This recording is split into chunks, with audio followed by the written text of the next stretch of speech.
आज हम स्टार्ट कर रहे हैं क्लास 12th ऑर्गेनिक केमिस्ट्री का पहला चैप्टर, जो कि हमारी बुक का 10वां चैप्टर है। आपकी RBSc की जो बुक है 12th क्लास की बुक में 17 चैप्टर दे रखे हैं, जिसमें से 1 से लेकर 9 जो चैप्टर हैं ये सारे के सारे फिजिकल केमिस्ट्री के और इनऑर्गेनिक केमिस्ट्री के चैप्टर। अब आज हम जो स्टार्ट कर रहे हैं ये है ऑर्गेनिक केमिस्ट्री का कार्बनिक रसायन विज्ञान का पहला चैप्टर, जो कि आपकी बुक का 10वां चैप्टर है।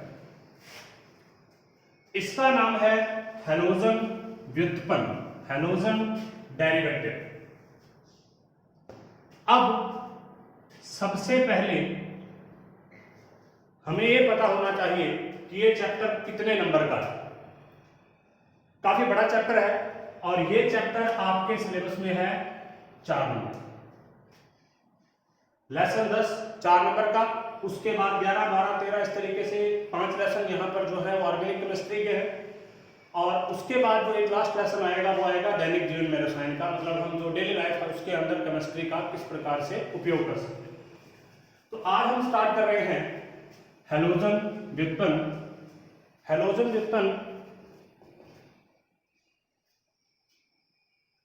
को पढ़ने से पहले व्युत्पन्न क्या होता है इसके बारे में हम बाद में बात करेंगे। उससे पहले हमें यह पता होना चाहिए कि हैलोजन क्या होता है। हैलोजन, जैसा कि आपने 11th क्लास में, जितने भी स्टूडेंट हैं सभी ने 11th क्लास में आवर्त सारणी के बारे में पढ़ा। आवर्त सारणी जिसे पीरियोडिक टेबल कहते हैं, आवर्त सारणी जिसे पीरियोडिक टेबल कहते हैं, उसके बारे में आपने पढ़ा है। और हम ये जानते हैं कि आवर्त सारणी में 4 खंड होते हैं, 4 ब्लॉक होते हैं। पहला ब्लॉक है S ब्लॉक, दूसरा ब्लॉक है P ब्लॉक, तीसरा ब्लॉक है D ब्लॉक और चौथा ब्लॉक है F ब्लॉक। आवर्त सारणी का S ब्लॉक, जिसमें प्रथम और द्वितीय वर्ग आता है, जिसको हम क्षार धातु और क्षारीय मृदा धातु कहते हैं, मतलब जिसको हम बेसिक मेटल्स या एल्कलाइन मेटल्स या एल्कलाइन अर्थ मेटल्स कहते हैं, वो होता है S ब्लॉक में या S खंड में। उसके बाद दूसरा ब्लॉक आता है P ब्लॉक। P ब्लॉक में आपके जो वर्ग स्टार्ट होंगे वो होंगे 13 से लेकर 18 तक, 13 to 18। 13वां वर्ग और 14वां वर्ग जो है ये ऑलरेडी 11th क्लास में पढ़ाया जा चुका है। उसके बाद के जो ब्लॉक हैं वो हम यहाँ पर स्टडी करेंगे, वो 7th लेसन में है, लेकिन हमें उसके बारे में यहाँ पर बात नहीं करनी। हमको सिर्फ हैलोजन के बारे में बात करनी है, अभी मैं आऊंगा उस पर। उसके बाद में है D ब्लॉक और उसके बाद में है F ब्लॉक। D ब्लॉक को ट्रांजिशन एलिमेंट्स कहते हैं और F ब्लॉक को इनर ट्रांजिशन एलिमेंट्स कहते हैं। ट्रांजिशन एलिमेंट्स का मतलब होता है संक्रमण तत्व और इनर ट्रांजिशन एलिमेंट्स का मतलब होता है अंतः संक्रमण तत्व। तो ये सब आवर्त सारणी है। ये दोनों के दोनों ब्लॉक 8th लेसन में है, और ये पूरा का पूरा P ब्लॉक जो बचा हुआ पार्ट है 7th लेसन में, इसको हम वहां पर डिस्कस करेंगे। अब हम बात करते हैं हैलोजन क्या होते हैं। जैसा कि मैंने अभी आपको बताया कि आवर्त सारणी के 4 ब्लॉक हैं, उन 4 ब्लॉक में से एक ब्लॉक है जिसे हम P ब्लॉक कहते हैं। P ब्लॉक का मतलब इस ब्लॉक में वे सभी तत्व आएंगे जिनका अंतिम इलेक्ट्रॉन P सब शेल में जाता है। कई बार इसको हम कक्षक भी कहते हैं, सब शेल थोड़ी ज्यादा अच्छी टर्म में उपकोष में जाता है P में, तो P कक्षक या P उपकोष में जाता है। उन्हें हम सभी जो एलिमेंट होते हैं उन सभी को हम P ब्लॉक के एलिमेंट कहते हैं। इसी P ब्लॉक का एक वर्ग होता है 17वां वर्ग, 17th ग्रुप। अब इस 17th ग्रुप के अंदर जितने भी एलिमेंट्स आते हैं, जितने भी तत्व आते हैं, उन सभी तत्वों को कहा जाता है हैलोजन। अब हैलोजन को हैलोजन क्यों कहा जाता है उसके बारे में बात करते हैं। और फिर हम देखेंगे कि हैलोजन कौन कौन से हैं, फिर हम हैलोजन व्युत्पन्न वगैरह के बारे में बात करेंगे। अगर हम हैलोजन को देखें तो हैलोजन को इस तरीके से लिखा जाता है,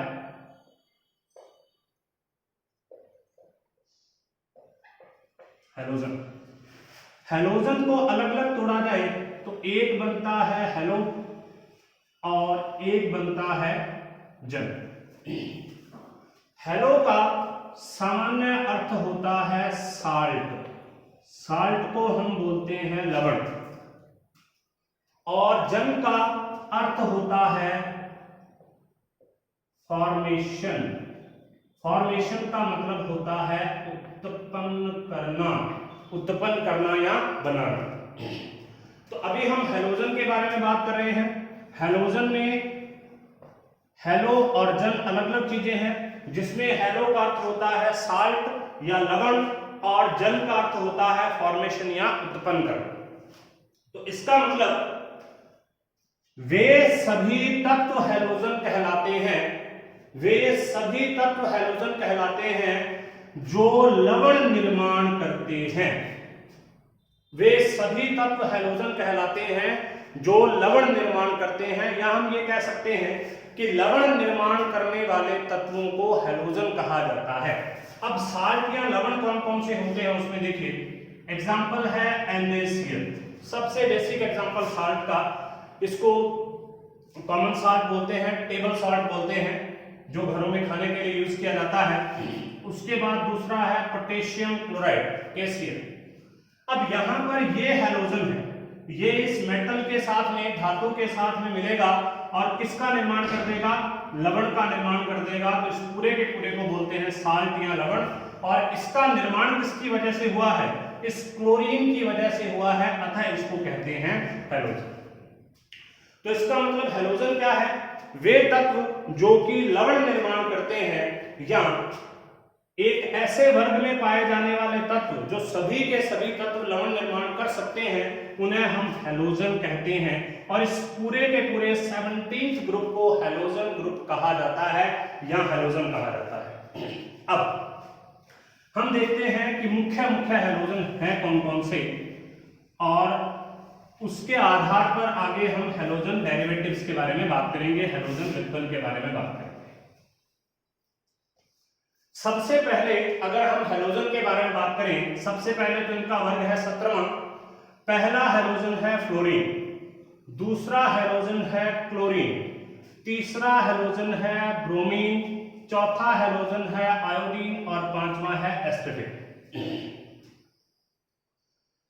अब अगर इसको देखें 9 नंबर पर आएगा, ये इनका एटॉमिक नंबर है। एटॉमिक नंबर को हम किससे प्रदर्शित करते हैं, Z से। ये 9 नंबर पर आएगा, ये 17 नंबर पर आएगा, ये 35 नंबर पर आएगा, ये 53 नंबर पर आएगा और ये 85 नंबर पर आएगा। 85, 9, 17, 35, 53, 85। अब देखिए एस्टेटीन को छोड़कर बाकी सभी हैलोजन का यूज किया जाता है सामान्य प्रकार की रासायनिक अभिक्रियाओं के अंदर। एस्टेटीन को छोड़कर बाकी जितने भी हैलोजन हैं, इन सभी हैलोजन का प्रयोग हम सामान्य अभिक्रियाओं के अंदर करते हैं। अब एस्टेटीन का यूज क्यों नहीं किया जाता, इसका यूज नहीं किया जाता क्योंकि ये क्या होता है, ये होता है रेडियो एक्टिव, रेडियो सक्रिय या रेडियो एक्टिव। तो जितने भी रेडियोएक्टिव प्रकार के पदार्थ होते हैं उनके बारे में कोई ज्यादा स्टडी नहीं की जाती सामान्य तौर पर। इस वजह से एस्टेटीन के बारे में कुछ ज्यादा स्टडी नहीं हुई है, और ये जो एस्टेटीन है इसकी हाफ लाइफ होती है, इस वजह से इसका ज्यादा यूज नहीं किया जाता। इसके जो कंपाउंड्स होते हैं वो स्टेबल नहीं होते, इसीलिए एस्टेटीन का यूज यहाँ पर नहीं किया जाता हैलोजन व्युत्पन्न के अंदर। सबसे ज्यादा जिस हैलोजन का प्रयोग किया जाएगा इस लेसन में या हैलोजन व्युत्पन्न को पढ़ते समय, वो या तो होगा क्लोरीन और या होगा ब्रोमीन। अब ये जो वर्ग 17वां है, इसके बारे में एक और चीज बहुत महत्वपूर्ण है और बहुत इसके बारे में हम ये कह सकते हैं फेमस है, वो ये है कि वर्ग 17 को कहा जाता है रंग बिरंगा वर्ग, कलरफुल ग्रुप, क्योंकि इसमें जो भी है हमारे पास जितने भी तत्व हैं इन सभी का अलग अलग कलर होता है। फ्लोरीन का, क्लोरीन का, ब्रोमीन का, आयोडीन का, इन सभी का अलग अलग कलर होता है। अब आयोडीन के बारे में एक और विशेष बात, इसको वैसे तो हम 7th लेसन में करेंगे, लेकिन एक बार हम यहां पर भी करेंगे और वहां पर भी करेंगे तो ये चीज फिक्स हो जाएगी। आयोडीन अधातु है, मतलब आयोडीन नॉन मेटल है। ये अब एक चीज ध्यान देने की है, फ्लोरीन भी नॉन मेटल है, क्लोरीन भी नॉन मेटल है, ब्रोमीन भी नॉन मेटल है, आयोडीन भी नॉन मेटल है और ये भी नॉन मेटल, सब नॉन मेटल है। लेकिन फिर भी हमने आयोडीन को क्यों कहा कि एक नॉन मेटल है? ये एक ऐसी नॉन मेटल है जो कि चमकीली होती है। सबसे महत्वपूर्ण बात, सामान्यतः धातुएं चमकीली होती हैं। जैसे हम लोहे के बारे में बात करें तो लोहे की नई कटी सतह जो होगी वो चमकीली होगी। स्टील एक धातु है, वो हमेशा चमकती है, चमकीली होती है। सोना, चांदी सब चमकीली धातुएं हैं। लेकिन अधातुओं में जो आयोडीन है ये चमकीली होती है, शाइनिंग इन नेचर होती है। और ये जो आयोडीन है ये चमकीली बैंगनी कलर की होती है, पर्पल कलर की, वॉयलेट कलर की जो आयोडीन है ये होती है चमकीले कलर की। तो यहां पर आपको एक चीज ध्यान रखनी है कि अधातु होने के बाद भी ये चमकीली होती है। और वास्तविकता में धातुएं चमकीली होती हैं, लेकिन एकमात्र अधातु है जो चमकीली होती है, अभी तक की जो पी ब्लॉक की स्टडी है। अब देखिए यहां तक तो हमने बात की हैलोजन के बारे में कि हैलोजन क्या होता है। अब हम बात करेंगे हैलोजन डेरिवेटिव के बारे में। हैलोजन डेरिवेटिव क्या है या हैलोजन व्युत्पन्न क्या है? सबसे पहले व्युत्पन्न शब्द को समझिए, डेरिवेटिव शब्द को समझिए। डेरिवेटिव या व्युत्पन्न का मतलब, डेरिवेटिव का मतलब होता है ड्राइव किया, मतलब कोई पहले से हमारे पास चीज थी, उसके अंदर हमने कोई चेंजेस कर दिए, कोई परिवर्तन कर दिए, और परिवर्तन करने के बाद हमने किसी नई चीज का निर्माण कर दिया। यहां पर भी हम सेम टू सेम यही चीज करेंगे। हम एक हाइड्रोकार्बन लेंगे। देखिए सबसे पहले मैं आपको एक एग्जांपल देता हूं। मान लीजिए मेरे पास कोई हाइड्रोकार्बन है CH4। अब हाइड्रोकार्बन का मतलब क्या होता है, इसकी बहुत सारी परिभाषाएं हैं, लेकिन अगर अपने सामान्य तौर पर बात करें तो कार्बन और हाइड्रोजन से मिलकर बने हुए सभी यौगिक हाइड्रोकार्बन कहलाते हैं। कार्बन और हाइड्रोजन से मिलकर बने हुए सभी यौगिक हाइड्रोकार्बन कहलाते हैं, जिसमें मैंने सबसे बेसिक एग्जांपल लिया है सिंगल कार्बन का मैथेन। इसको कहते हैं हाइड्रोकार्बन। अब हम डेरिवेटिव के बारे में बात करेंगे। ये तो एक कंपाउंड है। अब क्या करें, अगर इस कंपाउंड के एक हाइड्रोजन को माइनस कर दिया जाए और इस हाइड्रोजन की जगह पर एक हैलोजन को ऐड कर दिया जाए। ये CH4 है, इसका एक हाइड्रोजन यहां से हटा दिया और उसकी जगह पर एक हैलोजन इसके अंदर ऐड कर दिया, तो ये क्या बन जाएगा, CH3X। यहां पर कोई हैलोजन नहीं था, यहां पर ये हाइड्रोकार्बन था, और यहां पर ये क्या है, हैलोजन व्युत्पन्न। मतलब अगर किसी हाइड्रोकार्बन के एक या एक से अधिक हाइड्रोजन परमाणुओं को, वापस सुनिए, अगर किसी हाइड्रोकार्बन के एक या एक से अधिक हाइड्रोजन परमाणुओं को हैलोजन परमाणुओं द्वारा रिप्लेस कर दिया जाए, प्रतिस्थापित कर दिया जाए, तो उसे हम कहते हैं हैलोजन डेरिवेटिव या हैलोजन व्युत्पन्न। अर्थात वह यौगिक जो किसी हाइड्रोकार्बन के एक या एक से अधिक हाइड्रोजन परमाणुओं को हैलोजन परमाणु द्वारा रिप्लेस करने से बनते हैं, उन्हें हम हैलोजन डेरिवेटिव कहते हैं, हैलोजन व्युत्पन्न कहते हैं। अब व्युत्पन्न इसलिए कहा गया क्योंकि ड्राइव किए गए हैं यहां से। ये हाइड्रोकार्बन है, इस हाइड्रोकार्बन से इनको ड्राइव किया गया है, इसीलिए इनको व्युत्पन्न कहा जाता है। तो ये है हैलोजन व्युत्पन्न की एक सामान्य परिभाषा। अब इसी के अंदर हम बात करेंगे हेलो एल्केन की। ये बहुत बड़ा चैप्टर है, इसके अंदर हमको हेलो एल्केन की बात करनी है। उसके अलावा हमको डाई हेलो एल्केन की बात करनी है, डाई हैलोजन व्युत्पन्न की बात करनी है, ट्राई हैलोजन व्युत्पन्न की बात करनी है, और टेट्रा हैलोजन व्युत्पन्न की बात करनी है, फ्रियोन्स की बात करनी है। बहुत इसके अंदर काफी कुछ आएगा। अब एक बड़ा महत्वपूर्ण चीज आपने सुनी होगी, क्लोरोफॉर्म। क्लोरोफॉर्म बहुत बार पढ़ा होगा, इससे छोटी क्लासेस के अंदर क्लोरोफॉर्म के बारे में देखा होगा, और नहीं तो जो फिल्में हैं उनके अंदर पक्का ही क्लोरोफॉर्म के बारे में देखा, जिसमें कि किसी के मुंह पर रुमाल रखते हैं वो बेहोश हो जाता है। तो क्लोरोफॉर्म क्या होता है? क्लोरोफॉर्म हैलोजन डेरिवेटिव होता है और उस क्लोरोफॉर्म का फॉर्मूला होता है CHCl3।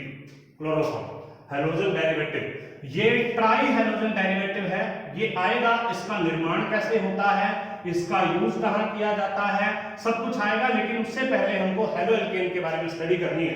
तो जनरली बीच में एक चीज आ गई तो उसके बारे में मैंने थोड़ा सा डिस्कस कर दिया। अभी हमने यहां तक क्या पढ़ा? सबसे पहले हैलोजन क्या होते हैं? हैलोजन हमने यहां पर पढ़े, वर्ग 17 के अंदर पाए जाने वाले जो तत्व हैं उनको हैलोजन कहा जाता है। उसके बाद हैलोजन व्युत्पन्न क्या होते हैं? किसी हाइड्रोकार्बन के एक या एक से अधिक हाइड्रोजन परमाणु को किसी हैलोजन द्वारा प्रतिस्थापित करने से बनने वाले कंपाउंड हैलोजन व्युत्पन्न कहलाते हैं। अब हम यहां पर सबसे पहला हैलोजन व्युत्पन्न पढ़ेंगे जो हमारे सिलेबस में दे रखा है, उसको कहते हैं haloalkane. Haloalkane, haloalkane. अब हैलो एल्केन क्या होता है?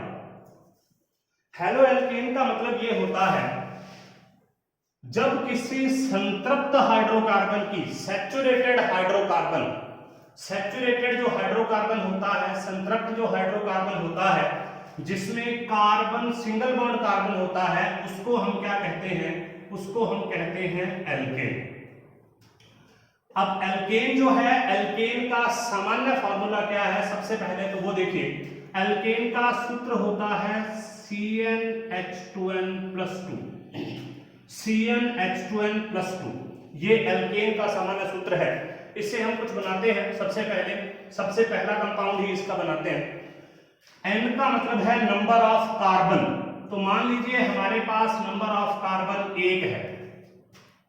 उससे पहला कंपाउंड कैसे बनेगा? जितने भी एल्केन होंगे उन पर यही फार्मूला लगेगा, CnH2n+2। एल्केन ग्रुप का फार्मूला होता है ये, जो होमोलॉगस जिसको सीरीज कहते हैं, सहजातीय श्रेणी जो होती है उसका फार्मूला होता है। अब देखिए यहाँ पर CnH, मान लीजिए कार्बन हमारे पास 1 है, तो हाइड्रोजन कितने होंगे? H 2 × 1, क्योंकि N की वैल्यू कितनी है? 1 + 2, तो कितना हो गया? C1H4।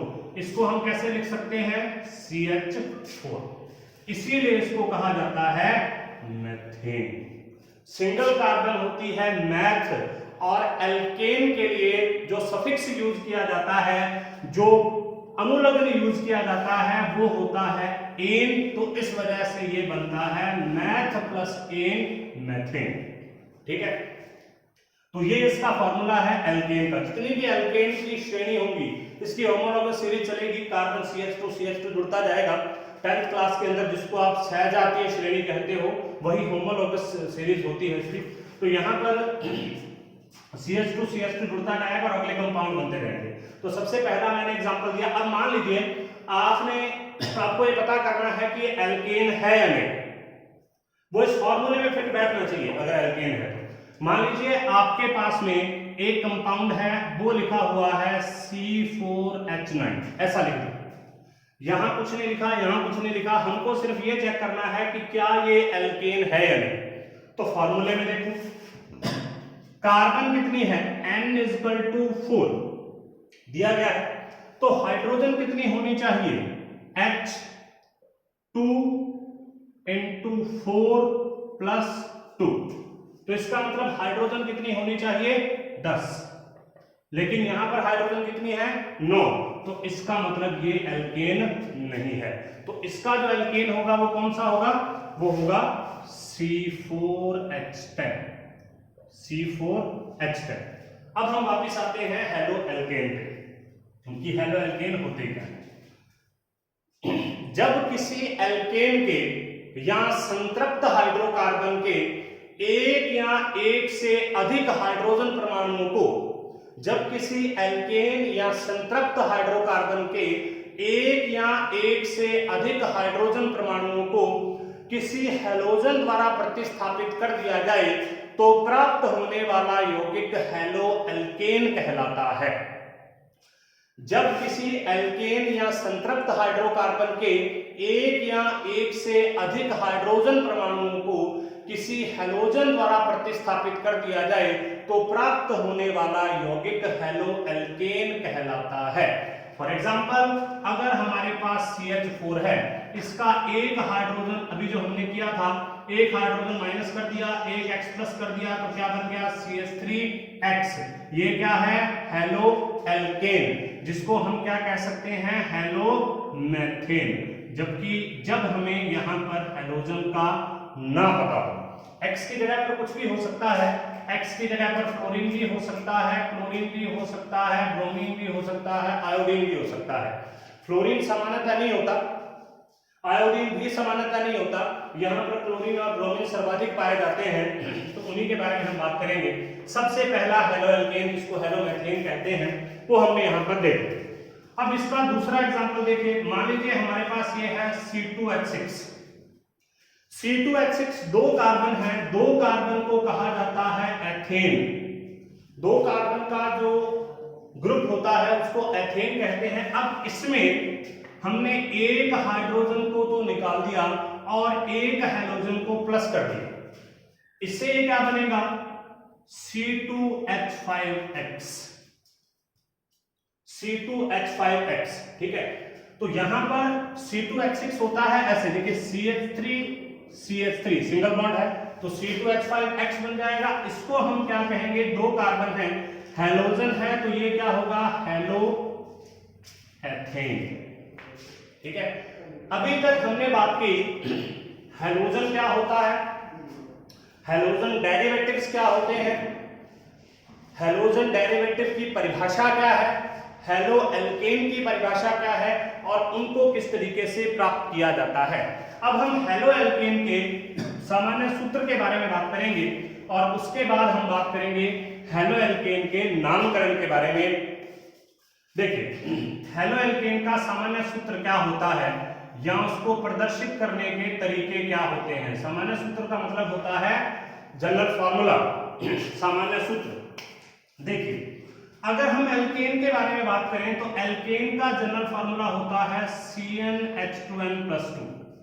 अब हमने अगर इसमें से एक H को माइनस कर दिया और एक X को प्लस कर दिया, तो ये क्या बनेगा CnH2n+1X। CnH2n+1X ये एक सामान्य हेलो एल्केन का फॉर्मूला है। और ये कौन से हेलो एल्केन का फॉर्मूला है, ये है मोनो हेलो एल्केन का, मोनो हेलो एल्केन का। मोनो हेलो एल्केन का मतलब होता है जिसमें केवल एक ही हैलोजन होता है। ये डाई हेलो एल्केन भी हो सकता है, ये ट्राई हेलो एल्केन भी हो सकता है, ये टेट्रा हेलो एल्केन भी हो सकता है। इन सभी का एक एग्जांपल मैं आपको बताता हूं। देखिए, जैसे हमने बात की C2H5Cl, ये क्या है, ये मोनो हेलो एल्केन, ठीक है, इसमें एक ही क्लोरीन है। अब यहां पर अगर हम ये कहें CH2Cl2, ये डाई हेलो एल्केन है क्योंकि इसके अंदर दो क्लोरीन है, एक कार्बन है, दो क्लोरीन है। यहां पर दो कार्बन थे, एक क्लोरीन था, इसको हम ऐसे भी लिख सकते हैं CH3Cl, एक कार्बन एक क्लोरीन। यहां पर एक कार्बन दो क्लोरीन, इसको मेथिलीन क्लोराइड कहते हैं। इसके बाद तीसरा जो आता है वो आता है CHCl3, कार्बन एक क्लोरीन एक, कार्बन एक क्लोरीन दो, मतलब कार्बन एक हैलोजन दो, कार्बन एक हैलोजन तीन, इसको कहते हैं ट्राई हैलोजन। और एक आता है CCl4, कार्बन एक हैलोजन चार, इसको कहते हैं टेट्रा हैलोजन। इनका क्लासिफिकेशन है, वर्गीकरण है, उसको हम विस्तार से पढ़ेंगे, बहुत अच्छे तरीके से उसका एक चार्ट बनाएंगे और उसके बाद हम उसको स्टडी करेंगे कि किस तरीके से ये होता है। लेकिन मैं अभी जनरल आपको ये कह रहा हूं कि कई बार किसी बुद्धिजीवी के मन में ये क्वेश्चन आ जाता है कि ये फार्मूला तो सिर्फ मोनो हेलो एल्केन पर होता है। तो मैं पहले ही ये कह रहा हूं कि ये फार्मूला केवल मोनो हेलो एल्केन का है, डाई हेलो एल्केन का, ट्राई हेलो एल्केन का, टेट्रा हेलो एल्केन का फार्मूला नहीं है, ये केवल मोनो हेलो एल्केन का फार्मूला है। डाई हेलो एल्केन में इसको मेथिलीन क्लोराइड कहते हैं, इसको क्लोरोफॉर्म कहते हैं जैसा कि मैंने अभी आपको बताया, और इसको कार्बन टेट्रा क्लोराइड कहते हैं। कार्बन टेट्रा क्लोराइड का व्यापारिक नाम ध्यान रखना है, कंपटीशन लेवल का क्वेश्चन है। कार्बन टेट्रा क्लोराइड का व्यापारिक नाम पाइरीन होता है और इसका प्रयोग किया जाता है आग बुझाने में। पायरीन के नाम से मिलता है ये, और इसका प्रयोग किया जाता है आग बुझाने में। जो अग्निशामक यंत्र होता है, आग बुझाने का जो apparatus है, उसके अंदर पायरीन होता है, कार्बन डाइऑक्साइड गैस वगैरह पाई जाती है। तो अब हम बात कर रहे थे हेलोएल्केन के जनरल फार्मूले के बारे में। मोनो हेलोएल्केन के अंदर जब हम बात करेंगे तो उसका जनरल फार्मूला होगा CnH2n + 1x, एक तो ये हो गया। उसके बाद में दूसरा देखिए RX, इसका एक नाम और होता है, इसको कहते हैं एल्किल हैलाइड। लेकिन ध्यान रखना है, एल्किल हैलाइड इसका जनरल नॉमेनक्लेचर है, सामान्य नामकरण है, ना कि IUPAC नामकरण। IUPAC नामकरण इसका हेलोएल्केन ही होता है। सामान्य नामकरण इसका एल्किल हैलाइड होता है और IUPAC नामकरण इसका हेलोएल्केन होता है। अब एक बेसिक चीज, छोटी सी चीज, उसके बाद हम नामकरण पर चलेंगे। वो बेसिक चीज ये है कि एक एल्केन और एक एल्किल में बेसिक डिफरेंस क्या है। हम एल्किल, किसी एल्केन को एल्किल तब कह सकते हैं, CH4 एल्केन है जिसको हम कहते हैं मेथेन, और अगर मैंने इसमें से एक हाइड्रोजन को माइनस कर दिया और ये बन गया CH3, अब इसकी एक संयोजकता कम है, यहां पर आकर कोई भी ग्रुप जुड़ जाएगा। मैं अभी कोई हाइड्रोजन की बात नहीं कर रहा, मैं ये कह रहा हूं कोई भी ग्रुप जुड़ सकता है। यहां पर ये एल्केन था और यहां पर ये क्या है, एल्काइल है। ठीक है, किसी भी एल्केन के एक हाइड्रोजन को प्रतिस्थापित हटाने पर जो बनता है उसको एल्किल कहते हैं, और इसको सामान्यतः R से प्रदर्शित करते हैं। R कभी भी अकेला नहीं होता, R के साथ में या तो H होगा, या उसके साथ में X होगा, या उसके साथ में OH होगा, मतलब कोई भी ग्रुप जुड़ा रहेगा। एल्किल कभी भी अकेला नहीं रह सकता, एल्केन अकेला रह सकता है। ये स्थायी होता है, ये अस्थायी होता है। तो यहां पर इसीलिए हम ये कहते हैं, एक तो इसका फॉर्मूला ये हो गया, एक हो गया RX। तो हम RX को क्या कह सकते हैं, RX एल्किल हैलाइड भी होता है, RX हेलोएल्केन भी होता है, और इसी RX का जो जनरल फार्मूला है वो क्या है, CnH2n + 1x। लेकिन ध्यान रखना, ये फार्मूला केवल मोनो हेलोएल्केन के लिए,